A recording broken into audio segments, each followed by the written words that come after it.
Welcome to the service for the 27th of December, the first Sunday after Christmas. We'll begin, as always, by lighting our chalice candle.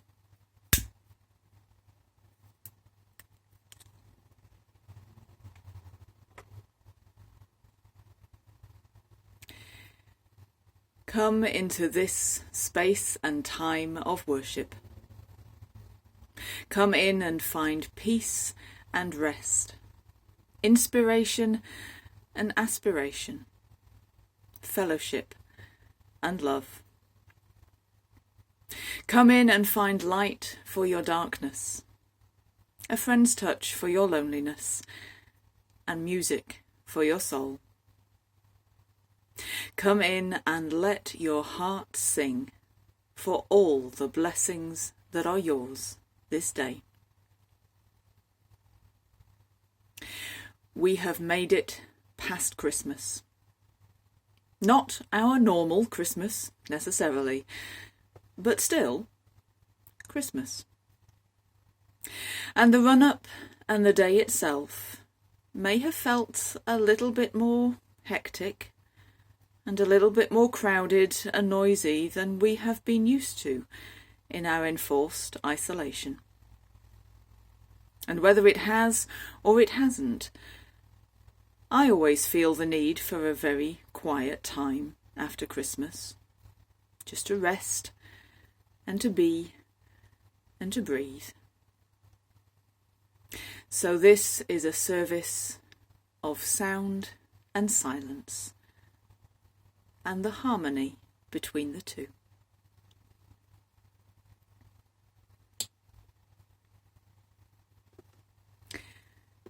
And so we begin with a prayer by Gary Kowalski.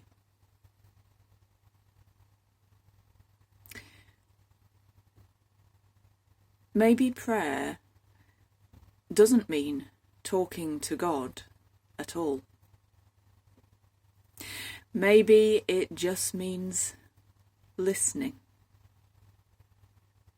Unplugging the TV, turning off the computer, quieting the mental chatter and distractions. Maybe it means listening to the birds and the insects, the wind in the leaves, the creaking and groaning of the trees. Noticing who else is out there, not far away, but nearby. Sitting so still we can hear our heartbeat, watch our breath, the gentle whoosh of air, the funny noises from our own insides, marvelling at the body we take so much for granted. Maybe it means listening to our dreams, paying more attention to what we really want from life, and less attention to all the nagging, scolding voices from our past. Or maybe it's all about listening to each other, not thinking ahead to how we can answer or rebut or parry or advise or admonish, but actually being present to each other. Perhaps if we just sit quietly, we'll overhear a peace whispering through the centuries that's missing from the clamour of the moment. Maybe prayer means listening to the silences between the words, noticing the negativity of space, the vast, undifferentiated and nameless wonder that underlies it all. Maybe prayer doesn't mean talking to God at all, but listening with the heart to the angel choirs all around us, those who have ears, let them hear. Amen.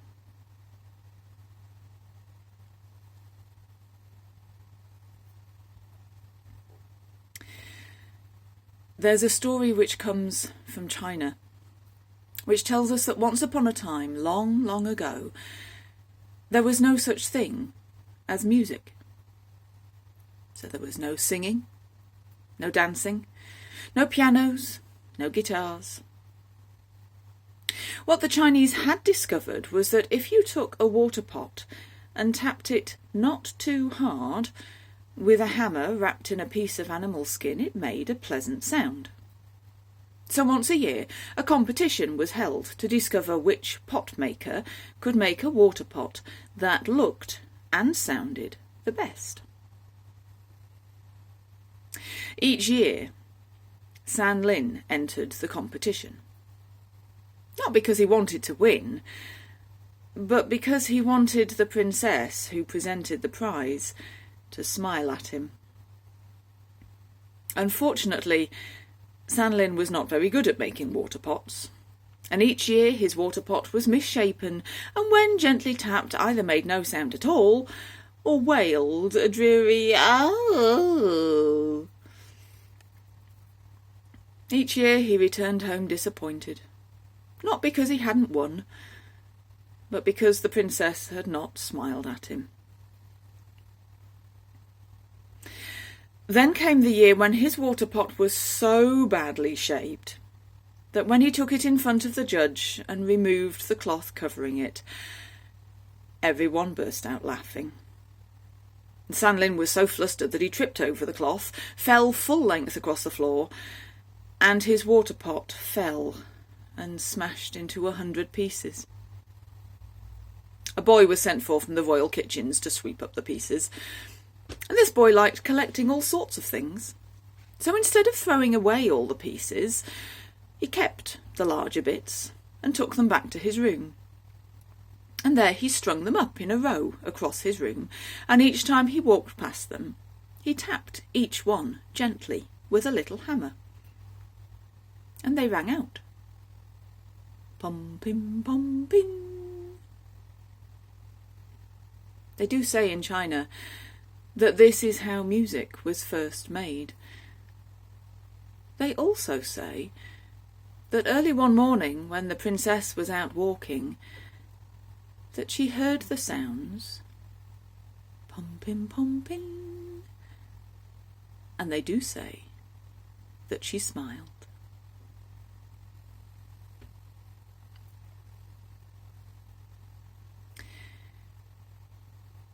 A reading now by David Dawson, entitled Sound and Silence.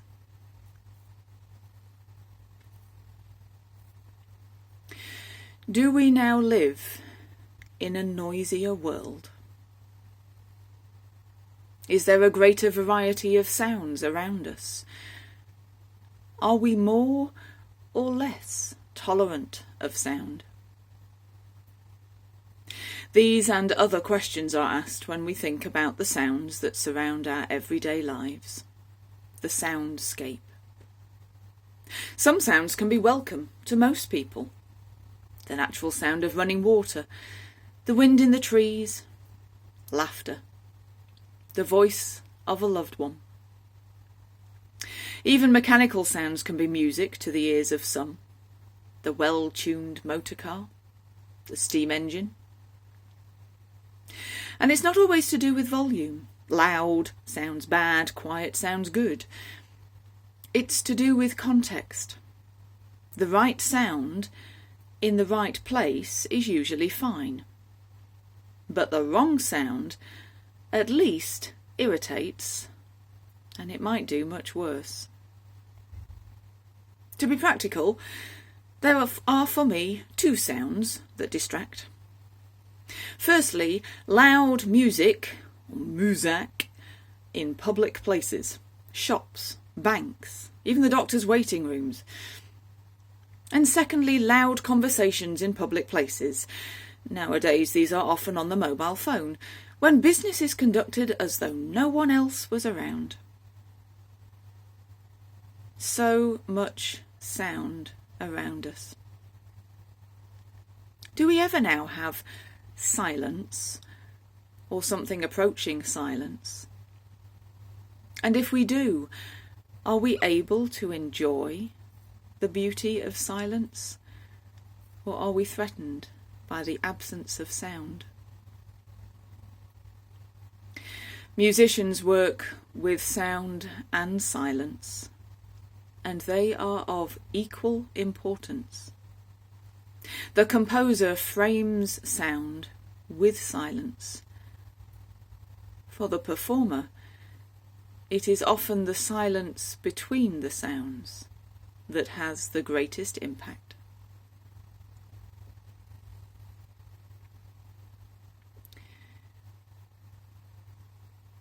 So be silent and listen. Listen to the soundscape. Distant sounds, close sounds, voices, machines, the wind, loud sounds, quiet sounds, footsteps, our own breathing. Listen for harsh sounds, for sweet sounds. The creaking door, the neon hum. Listen and be still.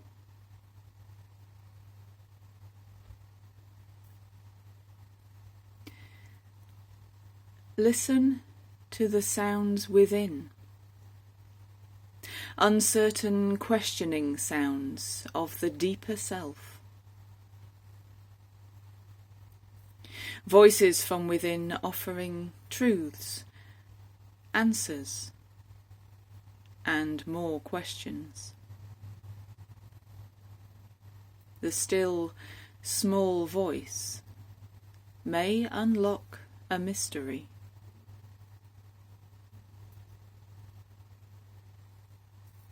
Listen to the creative silence. Be still and wait. Be silent with me for a moment and listen.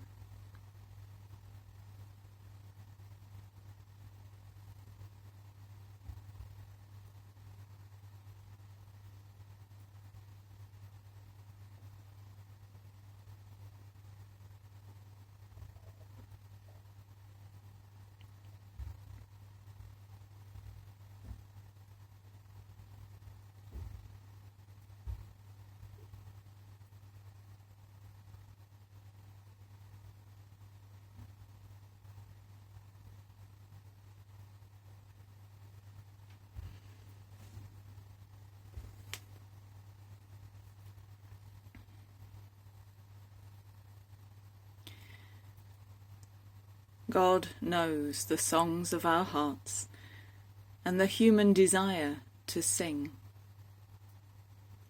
Each of our hearts holds very different melodies, but all are as important to the ear of the Eternal Spirit. Melodies of regret and pain, tunes of thanksgiving and gratitude, harmonies which reflect the needs of others, and rhythms which connect all creation. As our music sings from the soul, we ask for continued guidance along difficult paths and companionship on smooth roads. May our hearts be heard at this hour and always. Amen.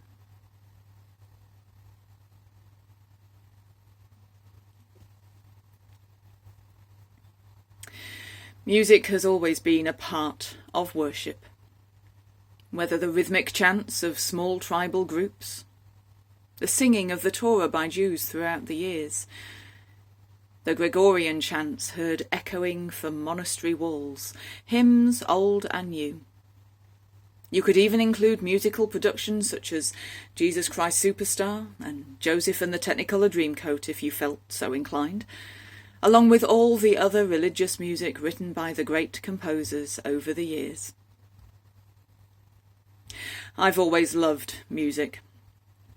I was lucky enough to have a father who was pretty good at playing the piano, and when I was little we had a baby grand piano. Sometimes when Dad started playing, I would curl up underneath and feel the air vibrating with the beautiful, rich tones. Sometimes he would play gently, like he was trying to send me to sleep. Other times he'd scare the living daylights out of me by suddenly crashing into Rachmaninoff when it would feel like the whole house was going to fall down. And music remained a central part of both his and my life. Background music was frowned on. As far as he was concerned, you had to give music your whole attention to hear what it was saying to you. You certainly didn't have a conversation while it was playing. At his funeral, we sat and listened for a whole 9 minutes to a piece that he and Mum had chosen. I'm not quite as disciplined as he was. And I don't have much of an option anymore anyway, living with teenagers. I get music of various sorts, whether or not I'm in the mood. From John Williams' film music to pirate rock. Yes, that's a thing. No, don't ask me to sing any. But I know that I need music, and particularly singing. If I haven't been able to sing for a couple of days, I can feel myself getting irritable. So I have to go for a drive and crank the volume up to 11. But music of many sorts remains an integral part of my worship, whether for church, at home in private, or in small worship groups whenever we are allowed to run them again. When preparing a church service, in the days when hymn singing was allowed, the choice of hymns was both extremely important and extremely hard. I want both the words and the tune to fit what I'm trying to say. And tunes in particular have often gotten me into a lot of hot water with organists. When I'm in a small worship group, I often choose recorded music for the start, middle, and end of the devotions, and again have been known to spend an inordinate amount of time trying to find the perfect piece. With a service title of Sound and Silence, who wouldn't be tempted to play Simon and Garfunkel's song of the similar name? Music has a way of touching our souls that words, ideas, abstract concepts just cannot achieve.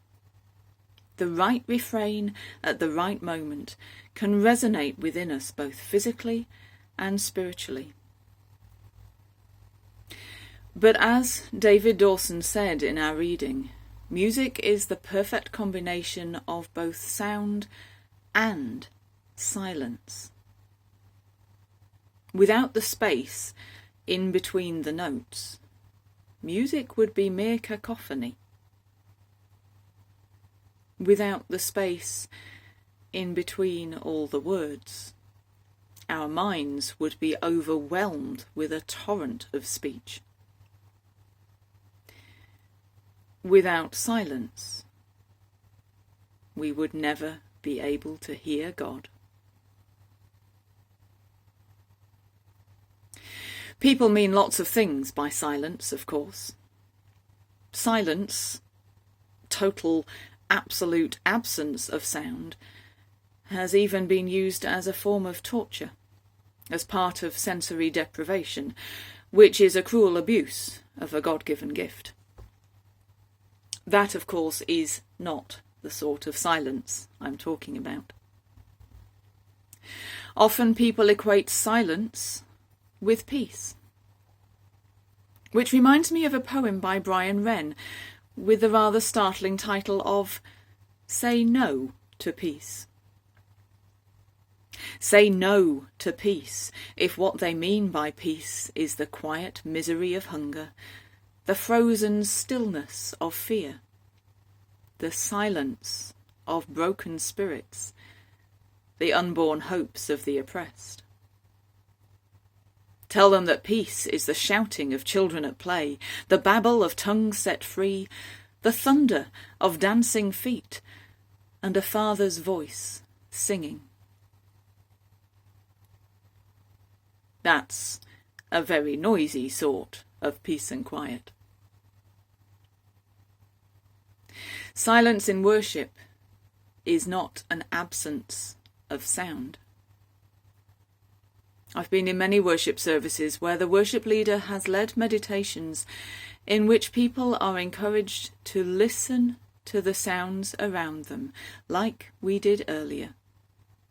Not with the purpose of analysing them, but simply to experience them, to be at one with them, to be aware of God within them. And yet, many people are so afraid of silence or quietness. We fill the space with radio, television, inane chatter. We'd rather talk about the weather or the latest scandal than sit without speech with a friend. How many of us would be brave enough to try a silent retreat? 1 day? 3 days? 10 days without speaking to anyone? Sounds a wonderful idea in principle. I'm not sure I dare. Not yet, anyway. But I thought if you were willing, we could have a go, here and now, at just having a small encounter with silence. We had a short moment of silent prayer earlier, but this time I do not want you to worry about praying or thinking or contemplating. This is a time for you to be still and simply to listen. I shall share with you a reading by Sidney H. Knight, and then let us be together in 2 whole minutes of silence.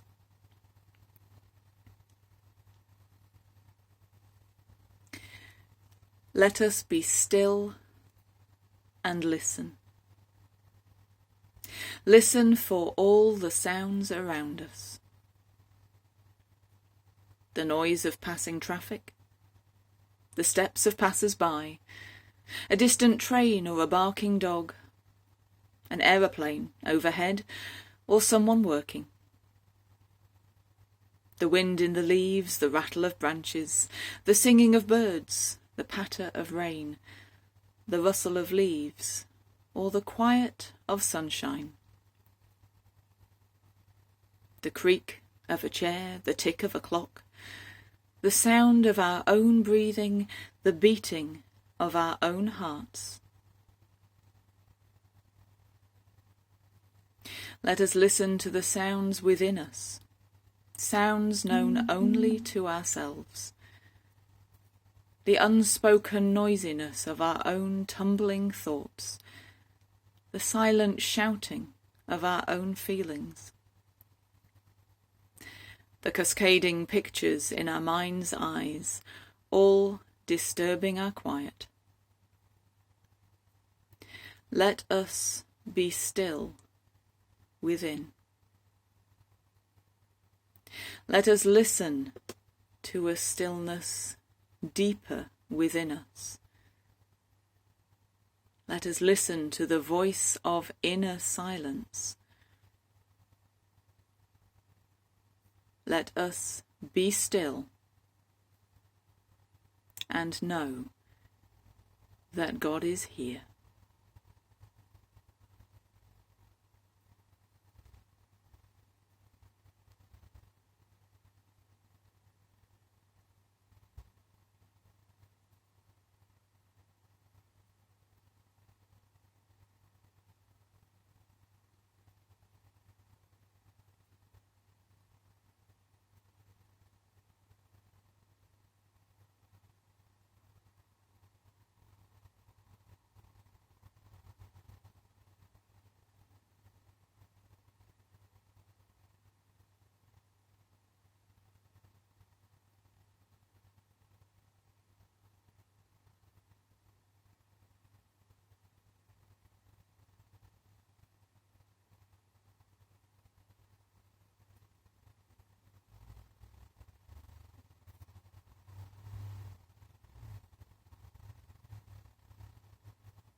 To close with words by Gabor Kareki.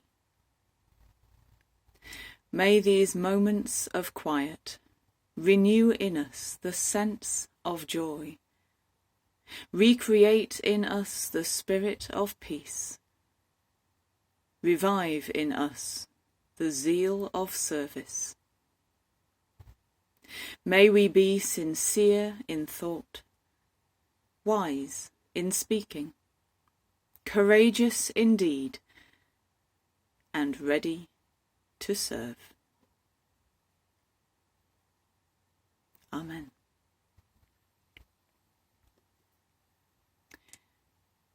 And so we close with a final blessing with words by Susan van Dreser. Let us sing the magic of imagination, by which we know one another and learn the lives of eras gone by. Let us sing the magic of creation, by which we build the world of our soul and teach its wisdom to others, young and old.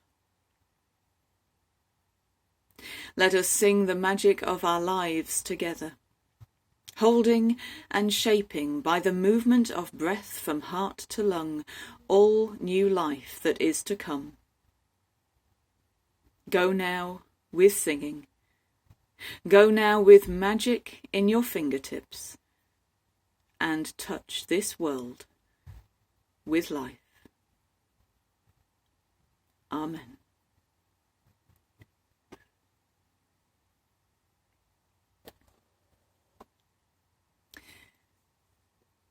I hope you enjoyed your time of quietness, your time just to breathe.